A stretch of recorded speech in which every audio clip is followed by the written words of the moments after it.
Hello, and welcome to our last stream of the year.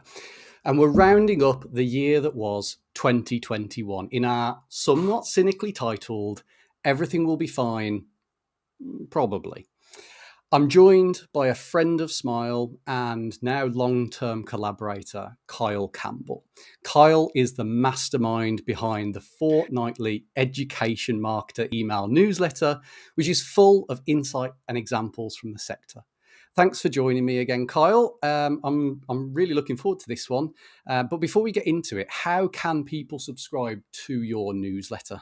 The easiest way is just to Google Education Marketer, or you can go to the URL educationmarketer.co.uk, and there's a sign up on the homepage. Nice one. Thanks, Kyle. So first, some housekeeping. We are live. The chat is open. We'd love to hear your challenges, successes, or even just to hear where you're tuning in from today. Come and say hi in the chat. We'll put some of the top questions and contributions up on screen. I really do hope that you enjoyed today's session. If you do, please hit that like button, and we'd love some more subscriptions on our YouTube channel or follow us over on our LinkedIn page. Your support really does mean the world to us. Now, if you don't know, Kyle and I actually live stream every 2 weeks anyway. We were live just this morning, in fact, in a show called Most Clicked, where we take the most clicked news stories from Kyle's newsletter. So for the next hour, we're taking a look back on some of the absolute best examples in and out of the sector from 2021. Later, we'll even try to pick some award winners for 2022, so stay tuned. But before we get into all of that, we thought that we'd talk about our favourite finds from the last 12 months. So, Kyle, I'll hand over to you for that to introduce your favourite thing of 2021. Will do. And thanks for that introduction, Nathan. You need to warn me about these. Or I don't know where to go from there. Okay, so yeah, my big thing from 2021, like an overarching theme, if you like, was I think the word community properly entered that marketing lingo. So a big standout thing for me was the app Discord. A lot of people on the stream will probably know that Discord has recently repositioned itself from like a gaming app to something that's more focused around different types of community and bringing people together into a digital space online. And they've got a lovely campaign that came out to capture all that. It actually stars Danny DeVito from it. It's a really interesting take, and it's all very ironic and fun. But essentially, I've never thought of Discord like this, like a place where so many different people, so many different interests can come together in a group and get really deep and nerd out on those topics. And it's just a really nice way to look at it.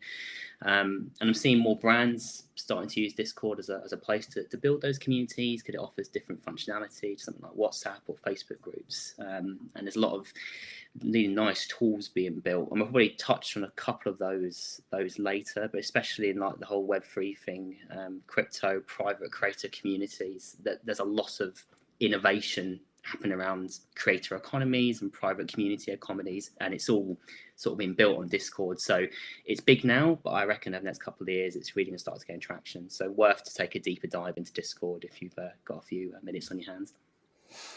Nice. And what's your big thing, Nate? Mine is in a similar vein, actually. So mine's kind of in that gaming community type role, and mine is a little bit of a cheat because mine technically started in 2020, my love for this, and it's Twitch. Okay. So twitch.tv, it is a live streaming community that was built around computer game streams. Sure. But my love for it, I feel weird saying that actually when it's about the UK government. So I wanted to, I don't have normal television, I don't have an aerial, and I wanted to watch the Boris casts as he was kind of talking about COVID stuff. And I found them kind of ad-free, if you like, on Twitch. It was a really good platform for watching them. And yeah, ever since then, I've found loads of really cool communities around like DJ sets and stuff that have just been a really good escape for me during lockdown times. And I know that now we're post lockdown, but not post COVID. And I think the way that I bring this back to education, and actually we've got somebody in the chat, Ed Pearson here, saying that a lot of our societies use Discord to communicate, something we're considering cool. as an organisation. And actually, I work with a university. I probably shouldn't say just in case, but I know that they're using Discord for their kind of internal IT comms and stuff. But the way I bring my Twitch stuff back to HE is actually to do with eSports and the explosion, I think, in the last year or two of eSports courses. So we've got an example from Falmouth University here, who have a BA Hons in eSports, and this is just a million miles away from when I was at university. Well, I went to Falmouth, and I will say, if that was an offer when I applied, I would have bit that hand off. And I did a little bit of digging into that course, and it's all about actually organising the events and again building those sort of gaming communities, and then essentially having an event around a certain game or a title. But on the back, and they link it in with their societies as well. They literally have like esports teams, so it all connects. And yeah, gaming's often that that pioneering industry that picks up this stuff first and runs with it, and it's really cool to see that sort of stuff acknowledged in HE. Start something really wonderful. Definitely. I saw this incredible article once. I'll try and dig it out for the roundup about how FIFA, the game, influenced the BBC's kind of graphics for showing football and stuff like that. So there is a really nice interplay there. Kyle, let's get into our examples. First one, over to you. Okay, so first one, we're going to keep it pretty standard. So I'm going to start with video. Video, who knew? Huh? But so the first one we've got to come up here is British Columbia. So British Columbia, rather than using their YouTube channel as like essentially a place where they host stuff, they are keen to use it as a channel, which is something that's becoming increasingly common with university sites. I think we covered London Business School recently, didn't we, on Most Clits? Which we did, yeah. So what British Columbia do, they post a video every week, and they've kept this up for I think about over a year now. But the video content itself, they just literally have one of the digital ambassadors go on camera and talk about what's happening on campus this week. And it sounds really simple, and it wouldn't get much views, but over time, the amount of people viewing this content has increased steadily. So it's typically getting 1,000 views every time it's posted, and it's because that audience, they expect it to arrive, and they look forward to receiving it, and they find it useful. So it's just like a interesting way of thinking about your channel. You don't have to do something crazy. If you provide this sort of utility, people will keep coming back to it, and it's especially relevant now because we're trying to get students to come back to campus, aren't we? So we need to give them a reason to return, and also to kind of reinvigorate those social activities that happen on campus. So it's a challenging time for unis to do that because behaviours have changed quite a lot in the last 18 months. So that's one tool that universities can do, just be consistent with that sort of content. Yeah, nice. And that kind of video line of thought continues. Our next example, again from across the pond, our US friends, Orange Coast University. Yeah, it's like a surf brand, isn't it? So we'll probably talk about that in a second. But so on the other end, this is a bit more highly polished. So this is more like the sort of hero video that we all love. But I thought what was really interesting about this is that it focuses on a single person because it's a specialist institution. It kind of can do that. And it's really focused on taking the idea of the artisanal, but applying it to like a larger brand. So this university is known for its sort of practical sort of focused courses, and this is literally a video of someone who attends that university using the facilities that are available to every student to create his own surfboard. And it's a nice sort of circle because it positions the university where it is regionally. It's on a coast, it's a nice area. It shows that students very close to the work they do, and it means more to them than just the degree experience. It's about lifestyle. It's such a strong piece. I won't do audio on this stream, but there's a nice soundtrack in the background as well that isn't the normal kind of inspirational piano music or whatever you come to expect. It feels like it fits. There's a lot of thought gone into it, and you can literally feel like you're going with this person on this journey as he, perfects this surfboard using university kit. It just felt very compelling, and I haven't seen anything like that at a hero video level. It's usually a little bit further down, a bit more niche. So yeah, it's well worth a route because you actually feel something when you're watching it. Whereas a lot of hero videos, it's kind of like it kind of blush you around so quickly, it's hard for you to connect. But this feels like there's something deeper going on. And for me, I saw similarities between a surf brand that I've seen here in the UK. So if we can just pull that example back up a sec, actually, in the bottom left there, we've got a second example, which is from Finisterre, and their video is really similar. And so what I really like about this is how the university is kind of drawing and channeling that private sector inspiration and becoming more than a university, but becoming a lifestyle brand. And I think that's really, really, really cool to see, actually. So yeah, and that moves us on to it's still in that video vein, if you like. The next example is from the University of Oregon, and it is to do with their live stream of their commencement ceremony. And this is kind of a supercut that I've put together. The whole thing is about an hour and a half. And man alive, what a production this thing is. A Zoom education is no bad thing when it looks as good as this. This is like a Netflix level produced show. It's got all this kind of quirky, funny business with their mascot at the beginning. It goes into more serious tones later on. And this is a live stream that thousands and thousands of people watched, got involved with, and just an absolute incredible show of execution. I mean, look, if we were talking about awards, which I know we will be later, and I know we're going to talk about a certain UK awards, if abroad could compete, they'd be winning. For me, this is special. It's one of my favourites of the entire year, I think. Yeah, I mean, I think it was a shock value for me. I've worked on sort of live streams in the past at universities, and usually, again, it's very focused on like a course session or something like that.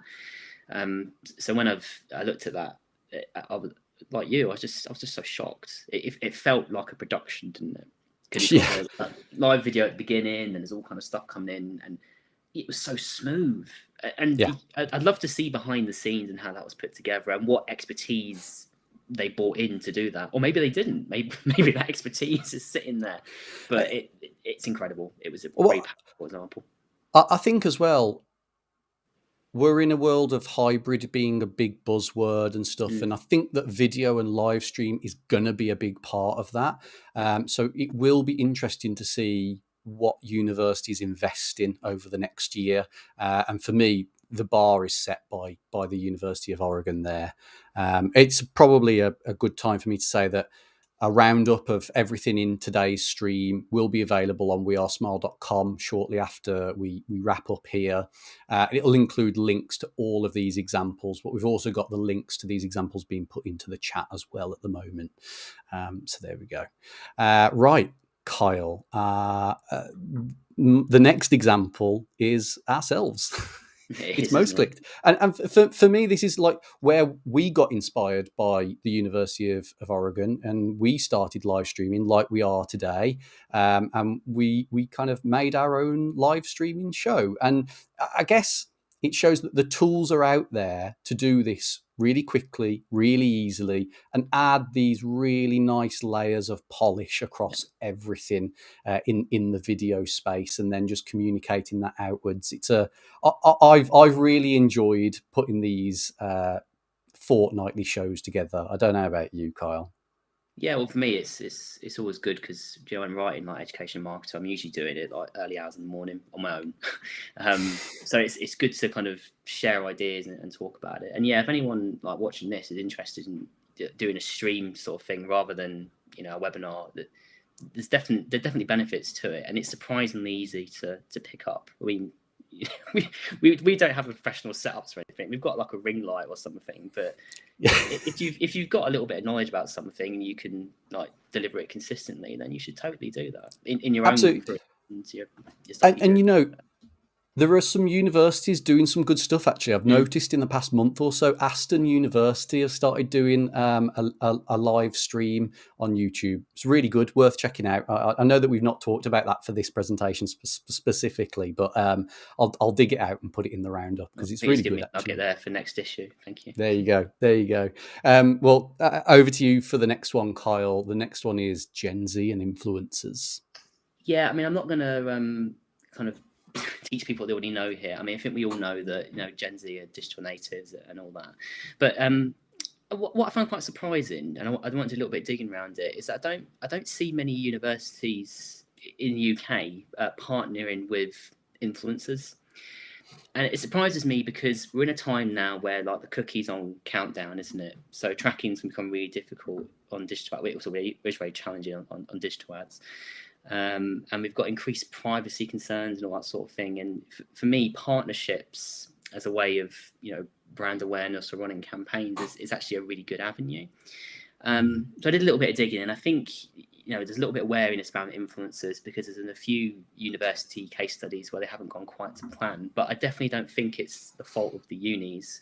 So there was one that was run by a university, and the campaign was really strong. An influencer was talking about her time at university and how valuable it was, and then there was like a link to clearing or whatever the CTA was. But her audience didn't like it, and I think the reason the audience didn't like it is because this influencer went to a different university to the one she was promoting, which I kind of understand. But at the same time, if you're an influencer and you say it's an ad, you can promote anything you want, and I didn't feel it's particularly misleading. So I think my sort of like worst receptor is don't be put off by stuff like this. That's not very typical, and I think because maybe students don't see it very often, sometimes it takes them aback a wee bit. But it's definitely something worth pursuing and exploring. And if you look at examples in the US, it's much more common, and the sort of content goes down really well. So at the University of South Carolina, there's a partnership with one of their influencers. She was a student there, so maybe it does help, but it's not essential. And she does various sort of promotions for like photography, linking it to what the university can offer, and also promoting private businesses on the campus. So they have a campus hotel. So she does like, you know, content around that. So you can use influencers all over, like all your marketing. And I think going forward, that, you know, integrating that sort of campaign as partnerships into our marketing activity will be really good, especially now, like, you know, digital ads are becoming problematic around privacy and cookies, etc. So you know, going a little bit further into this, I had a look at how, you know, Gen Z behaviors fit into like the creator economy and what they want to do with their lives and how they see themselves in the context of influencers. And I think we've got a couple of visuals there, charts to show what it looks like. So I've compared both British and US audiences. Now, there's a lot of British children who want to be a social influencer when they grow up, like a career choice. It's not as high as young Americans. I'm not too. It's hard to find data on this sort of stuff, but this is like the most relevant stuff I can find. But there's definitely a need there. But you know, if you look at how that links into like, you know, like the workforce and the changes we're seeing now, like we're all going back to offices and remote work and all that sort of thing. I think it's significant that we're entering this time when people are reevaluating their careers, because the majority of the people in the workforce now are Gen Z and millennials, who incidentally, as we all know, are these digital natives. So that, you know, they don't value this kind of in-person experience as much as someone perhaps a little bit older as them might do, and they're looking for these alternative, you know, working environments, leading to this sort of great quitting, I think it's referred to. Okay, finally we're coming to an age now where, I'm a majority kind of stakeholder in the workplace. I'm still kind of in my mindset that I'm a new graduate, but it's not the case anymore. Millennials and Gen Z are the bulk of the workforce. Hard to believe. Yeah. And you can layer that again with like creator economy statistics. And you can see that these people, when they're quitting these jobs, a lot of them are exploring those opportunities in the creator economy. And we've got some more graphics as well to kind of overlay that. So you can see like the top graphic here is like from Stripe. It's a digital payments account for creators. I think you use it for the business as well, Nave. But you can see there in 2020, 2021, this is the number of creators using that platform. It's doubling. The numbers are crazy, and revenue for creators has doubled since 2019 because suddenly social media channels are offering all these different revenue streams. You don't have to just run ads on the content you create. You can literally generate revenue for a platform from like premium subscriptions, paid subscriptions, whatever it is. So this whole creator economy is booming in a time when people were not moving in their jobs, but now it's kind of spiking again, and people moving on to do these kind of interesting things, and it's starting to legitimize this creator career choice for young people because they admire influencers and they want that sort of lifestyle. Now the problem is, and I'm sure you agree with this, that it's not everyone can be an influencer. So you've got that emerging, I don't know, like sort of creator middle class coming to fore with all these different tools and wonderful revenue opportunities coming around it. So for universities, there's also a couple of opportunities here, right? So the first one is, the media these people are consuming, it is influencer related, so it's worth exploring it in your marketing at sort of level 1 integration with this sort of thing. But secondly, oh my god, there's just such an opportunity for education in this space and teaching like young people, sharing insight on how to run their own content business. But I can't find a university that's providing an angle like that. And just, you think about it, all the like creative facilities on a campus that these people can take advantage of. Maybe it's a degree where the university charges less fees for a stake in the creator business that's created at the campus, or whatever it is. I don't know, but there's definitely something there because there's a demand for it. And I don't know what you know, but I just think it's such a time. There's so much change and there's so much opportunity right now. Yeah, I mean, maybe naively, I kind of think art school. I did design-related education, and I had a fantastic tutor in my final years. And he said that he was trying to prepare people for jobs that didn't exist yet. And it's that sort of attitude that I guess what you're saying is you want to see greater proliferation of throughout the sector. I do. And, there's companies like Meta understanding that creators are their new lifeblood, and, Meta's investing in bricks and mortar properties. We don't know why yet, but I imagine it's to give creators a space to create content for their platforms. There's opportunity. And that kind of neatly moves us on to our next big news story, I think, the latter half of 2021. Meta and the Metaverse, right? Yeah. So Mark Zuckerberg back at it again. We always seem to end up talking about this guy at some point. But I know you're big into the Metaverse, Kyle. Well, funnily enough, you should mention that because I did a presentation for Unibody the other day, and a company we share our Who Am I's, like we give introductions to ourselves. And I touched on the idea of like I was asked where it came from, and I can't really answer that because I've moved around so much. And the only place I've lived for a long period of time is a little village like in the middle of nowhere. Yeah. As a child, that's kind of not where you want to be, is it? So I spent a lot of time in video games, thousands of hours over my lifetime, I guess. But I've been living in the metaverse since the 90s. It feels like this isn't a big leap for me. And that's what we should all feel. We dive into films, we dive into lore, we read around things. This is all kind of meta-like experiences, isn't it? But interestingly, though, I mean, what Mark Zuckerberg's done, I admire him for it. I don't like the guy. personally, but what the company represents. I don't know him personally, obviously, but I wish I did. But he's done something quite incredible, right? I think this is the first ever example of like a multi-billion-dollar company pivoting and abandoning its kind of advantage in the market to pursue something new, right? So it's realigning itself. It's not a rebrand, it's a complete reposition of what it is and what it wants to achieve. And he's seen an opportunity. He knows there's going to be growth in it, and I think it's really smart. Where we disagree, me and Mark, is the idea of how he's going to go about it, because he's going to try and create like a walled garden metaverse where everyone has to plug in via kind of connectivity to use it. And as the metaverse has been around a lot longer, there's lots of really innovative stuff happening in the space, and it's more of an open metaverse. And the idea around the open metaverse is that everything you kind of own in one part of it is movable to another part, like digital assets, NFTs. But before we go down that rabbit hole, because it's quite a deep one, there are universities working in this space. And I just happened to come across this university. It's in Cyprus, and it's called the University of Nicosia. And they have literally got a whole department, a wing, or whatever you want to call it, dedicated to this stuff. And this university was one of the university, well, I think the only university running a Bitcoin course in 2013. So I imagine their reserves are looking quite healthy by now. Yeah.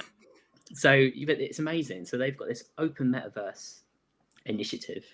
And it's looking at ways they can nurture startup Web3 companies, people working with NFTs, crypto to create products, open metaverse, all that sort of stuff.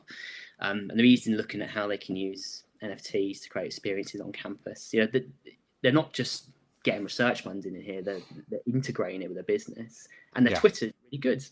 They're actually integrated with the communities that they're looking to serve. And it's a really good example of social media, actually. And if you search for their Twitter account, you'll see that they actually engage with people working in the crypto Web3 space, and they are welcomed into that space because they've pitched themselves and that idea. So, in terms of promoting what they do, they've done a fantastic job at their at niche level. I don't want to go too far down this NFT route now. Trying to keep. Well, we're going further. We're going further. We're into NFT land. So there's a group of universities kind of banding together around NFT. I mean, look, I think for a lot of people, kind of myself included, there's still a lot of question marks around NFTs. Like, what does it? I was listening to a podcast just the other day, and people were like, "I'm scared. I feel like I should know what an NFT is, and I don't know what an NFT is." But and there's a like with the metaverse, there's a lot of experimentation going on with NFTs at the moment. But this project is particularly interesting because it is a group of universities, albeit in the States again, but a group of universities, and they're doing something. So, Kyle, what are they doing? Yeah, so I came across these probably about 3 months ago now, and there was like 2 unis involved. And I checked back in, and now there's like 9. So there's something happening here. So they're using NFTs as a way to capture iconic sporting moments. So as you know, in the US, like sport is absolutely massive, and often like pro athletes start at a university level. So I think the idea behind it is that this initiative is looking to kind of capture those key moments of when these people are, in their youth, and then create those moments, but hopefully build like value over time. But it's also a chance for the people who follow these communities and are heavily involved in it to own a piece of that. And I quite like it really because these NFTs aren't just kind of like the JPEG is the representation, isn't it? The JPEG itself isn't the NFT. The NFT certificate of ownership. So it's like owning a certificate for a piece of art. The certificate doesn't have the art on it; it actually says you own it. But I like what they've done with the utility in these. So they're also thinking, in addition to owning the moment, if you like, it's about having access to stuff. So the NFT acts as a passport to additional perks and value, which is what the most successful projects are doing. I'm not interested in 95% of the projects that just have literally just a piece of digital art where saying you own it. I'm interested in what that gets you in terms of cultural status and access to certain things. So yeah, again, it's a kind of new pioneering grounds, but it's worth looking at, even if it's just for a PR opportunity. If you're not thinking long term, there's a lot of talk around this at the moment, and if you get it right and it's something people find value in, then it's definitely worth pursuing. And I think Well, Nathan, yeah, go ahead. yeah, I mean, and talk about cultural moments, and again, that's been happening recently. Yeah. This NFT craze, if you like, it's not restricted to just tech huddles, or even university experimentation. Disney are in on this, and as part of Disney Day, they released a series of NFTs. And God, if you're on TikTok, you wouldn't have had to go far to see people mashing their phones to try and get hold of one of these. They were selling for some ludicrous prices, and obviously they sold out within minutes and stuff. So, my kind of thing to universities here is, if Disney is showing interest in this, you should be trying to understand what's going on here, even if it is just getting that base level of understanding, because something here is changing, and something new is happening. Yeah, 100%, and that's my advice to people as well. Like, you don't have to be, go all in and all that sort of thing. You just need to pick it up and play with it. I think most brands are now experimenting with, like, large brands like Adidas, Budweiser. They're experimenting with these Web3, like Metaverse NFT experiences for customers. It's worth having a quick Google, seeing what they're doing, and then trying to just use those same digital tools. I think right now Web3 needs another layer on top of it. It's like the internet was in like 1995. Yeah. It's not easy to use or kind of pick up and play with. But interestingly, there's more people involved in Web3 now than there was in the internet in 2000 and in 1995. So yeah, there's a legitimacy around here. This isn't something that's happening on the fringes. It's already, universities are experimenting with it. It's at the door. It arrives sooner than I expected. So my advice is to read, learn, try things. All right. Well, I hope people enjoyed some of those examples. We're now going to move on to we're going to try and predict some award winners for 2022. Over here in the UK, for anybody joining us outside, there's a big award ceremony here in the UK called the HEIST Awards. It's kind of like the Oscars, but for HE. And what we're looking at here is, we've kind of looked at a few of their categories and thought, who should be applying for an award, or who's worthy of winning an award. And we've not taken all of the categories, but just some of the ones that we think, they should have a really good crack at this next year. So let's start with some of our award predictions, Kyle. Now, yours is first. And you were given the task of predicting best website. Kyle, over to you. I mean, I've had a lot of exposures to university websites. I mean, I used to do I used to head up the team managing NTUs. So we'd always look for universities for inspiration and what we could learn from them. And one that kept coming up for us was University of Law. And I think the reason I used to love this website is how everything's just flows, doesn't it? Everything's really thought out. It's based on component design. There's a lot of design thinking gone into this, as well as content design. I really like how they pull out their events as like a stream. It's always on. They're not kind of just directing people to one single digital event.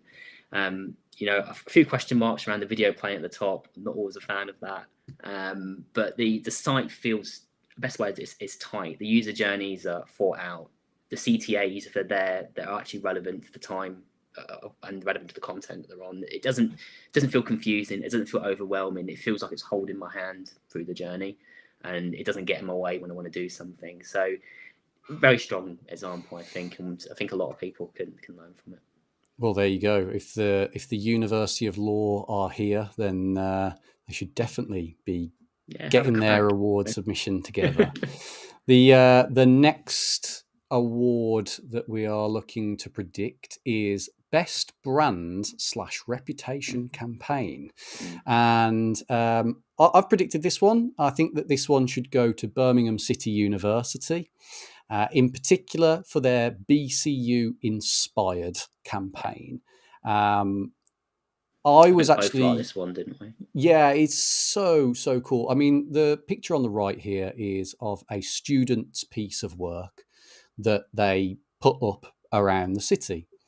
One on its own is a, it's still a big thing, but actually they did this with loads of students' work. They put all of their creative graduate work up around the city, and what an amazing kind of great piece of student pride that this is. I mean, absolutely, I would have killed for this when I was at university, for the university to stand behind me and go, yeah, you're ready.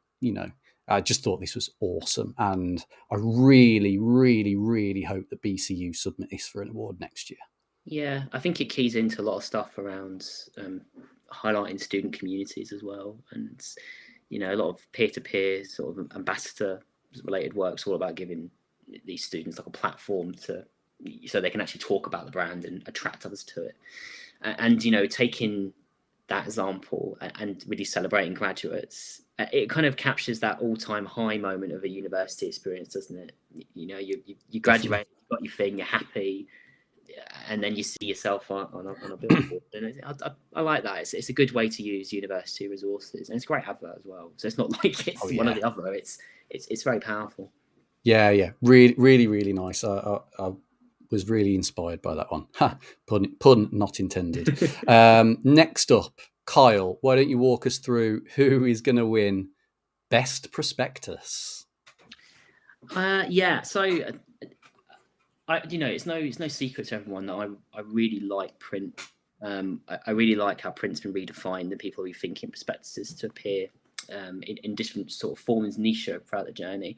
But one that really stood out for me this year, and I think I like it because it mixes cause marketing with innovation and trying something different, and it's University of Gloucestershire.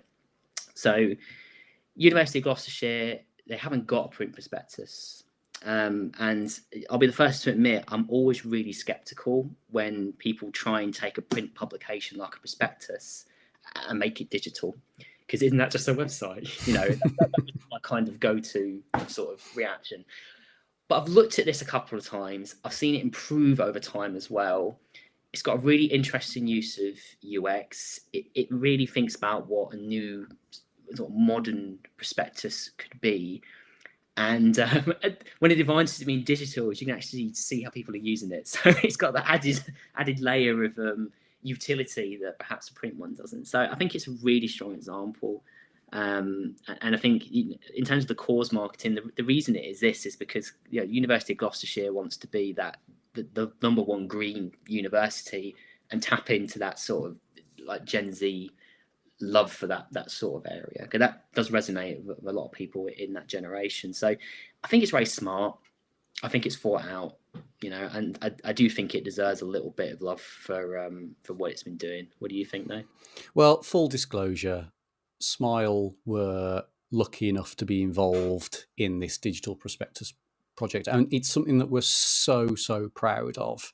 And yeah, I do think it's worthy of an award. I think that it's pretty cool, and I really hope that the University of Gloucestershire takes this into the award season. And it's incredible to see something like this come to life. It feels the right time. It feels mature. It's great to see some of the statistics. I mean, if people are interested, you can definitely take a look at some of our case study stuff over on wearesmile.com about the prospectus. We spoke about it at the Unibuddy Global Conference recently, and just got some great feedback. And I'm excited to see what other universities do in this trend now. Definitely. Yeah. You've properly converted me. I will expect a digital prospectus from now on. Yeah, really, really good stuff. All right, next up. So we're going to go for Best Undergraduate Student Recruitment Campaign. This one feels a little bit similar to real high-level execution from University of Oregon that we saw earlier. Kyle, who has won this one in our eyes? It's DMU. So I ran a piece a couple of weeks back now, I think it was. DMU have they just know how to do a big budget ad. And they are lucky to be in that position, I guess, to have that sort of budget. But every time I see something that comes out of the university, especially something like this, like a hero positioning piece, they always push it, and they push and put, and they produce high quality stuff. They also have 1 million views on YouTube, so they clearly support them in terms of getting the ad out there. But just look at it, it's great. The cinematography is fantastic. Like the beat's fantastic. The soundtrack, like the pacing, and how for me, when I first started watching it, I actually thought it was going to be like a recruitment ad for the army. It was similar in that sort of vein, and I think the army ran a campaign a couple of years ago that really focused on very similar sort of mood as what this had. And I guess because it's a recruitment ad, isn't it? I guess that's the sort of thinking behind it, perhaps. But it just felt strong. And I will say, I do see it a lot. It follows me around. My kids get a bit agitated every time it interrupts his YouTube watching. So I think he's getting a bit sad. I'm not sure he's going to be a DMU fan in the future, but I think it's great. And it's a good example of how uni can go full tilt, produce like a cinema quality ad, and put a lot of budget behind it to get it seen. It's great. It's a really good example. Nice. And so we'll move to our final award prediction of the day before we wrap up, and that is for alumni. So Kyle, who's taking the win for this? Yeah, I'm always really interested to see what alumni teams at unis are doing, because it's really difficult to re-engage with students once they're out of that experience. I think we all like to think that people want to be part of the alumni community or feel part of the alumni community, but the reality is the community element isn't owned by uni, it's owned by the friendship groups that you make there. That said, Hyper Islands, I love Hyper Islands, and I don't know if they'd ever consider entering for award, because it's not typically how they do business, or maybe they don't see themselves that way. But I always go to these people to see what they're doing with their education offer, and they've done some great stuff with alumni, right? So they've got a newsletter. It's written by alumni, but anyone can sign up to it. So I've signed up to it, and I'm getting news about what's happening in digital media, Web3, and it's making me think, wow, maybe I might go and do a short course at Hyper Island, because they seem to know what they're talking about. And it's their alumni driving that content. So if you think about revenue streams and connecting like your alumni activity to that sort of thing, then that's a good thing to think about. Can you use the expertise of your alumni and position your university in a certain way? Create a media property or a content property that convinces people like me that, hey, I want to go and study in that place. And they've got the usual perks on their website, like what you get as an alumni, but it's that sort of content program that really stood out for me. I haven't seen anything like that at any other uni. I've seen digital magazines, digital properties that are targeting the alumni community, but not actually using the alumni community to bring in new bloods and new revenue into the university. So standout stuff there. And I'll be really interested to see where they take that program, because it's quite early days at the moment. But I'd love to see Hyper Island get involved in the kind of traditional university award scene. Hyper Island is something that I think universities talk about a lot. We talk about competitor institutions all the time.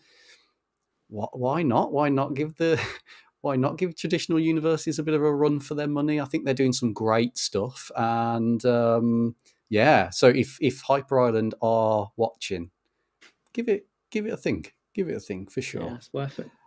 All right, cool. Well, and that pretty much wraps up what we're talking about today. I think if you have enjoyed today's session, you should definitely check out Most Clicked. Like I said earlier, Kyle, myself, we're joined by Matt from Smile as well, and we do stuff like this every 2 weeks, and it's a really bite-sized stream, 10-15 minutes.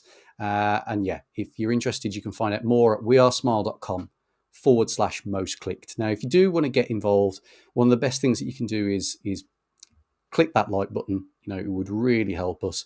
We're now also open to sponsorships. If you are from a vendor that wants to align yourself with the HE community, do consider taking a look at our sponsorship opportunities. And of course, share today's webinar far and wide with your friends. So that is all we've got time for today. Thanks for tuning in. If you have enjoyed the show, do hit that like button. We have a roundup available at wearesmile.com. It should be available right now. It includes all of the links, the slides, a copy of this video. Share it far and wide. We'll be back in the new year with more video content. Watch out for my What Happened at Smile in 2021 blog post next week. But for now, wishing you a peaceful end to your year, a prosperous 2022 from everyone here at Smile. See you next time.